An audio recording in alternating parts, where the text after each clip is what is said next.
At first, I thought, well, for a long time, I thought SoCal was pretty dominant.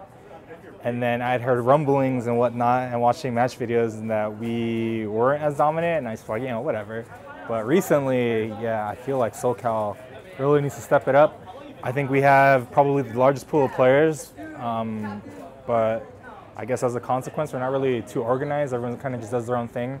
And I think if everyone just played with each other more, maybe, that we can get that top spot again. If everyone just got organized, whether it be Justin, whether it be, you know, any one of these dudes at the run back, I think as long as everyone played each other consistently. Like back in the day, I used to be in SoCal, like the whole thing was that everyone will come to Golfland on the weekend and we would just all grind it out really hard. We have an incentive to play because if you don't win, you get kicked off the machine, and no one wants to get kicked off the machine. It's like 8 quarters up. You're trying to get back up. So it sucks, like the way things are now. You know, I come to the Friday casuals as much as I can, for example, here at Super Arcade, but I mean, we sit there and we'll play like, you know, endless matches, which is fine. Some people get really good like that.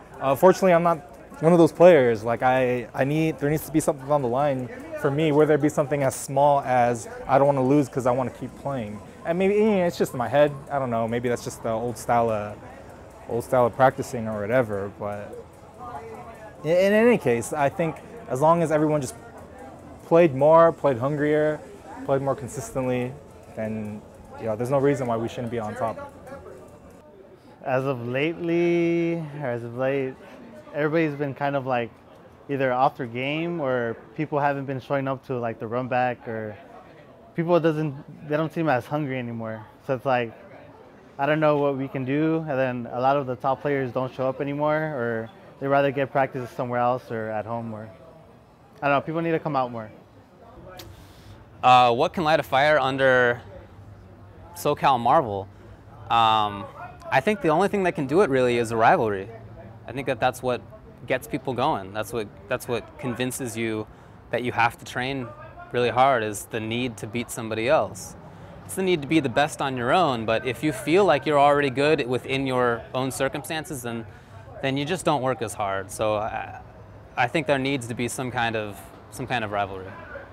Rivalries are really, really, really important. NorCal and SoCal, we've had it since the beginning of Street Fighter competition, and it produced the best players, hands down.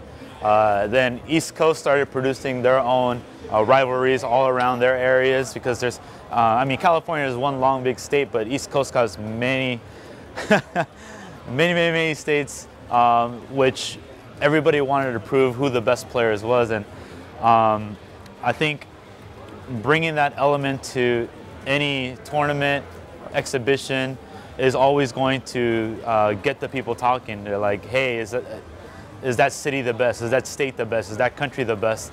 And who from those places are the best? And what better event to have it at than an exhibition like the Final Strike? All right, so there's going to be a 5v5 Ultimate Marvel vs. Capcom 3 exhibition. Waseda style, teaming up with Runback versus the UCI guys.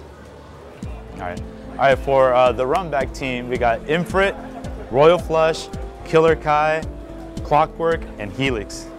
All right, and for the UCI team, we got Richard Wynn, Wentinel, Freedom, Y2J, and DJ Divine. All right, so make sure you tune into Final Strike this March 22nd, 9:30 p.m. Pacific Standard, only on twitch.tv/leveluplive.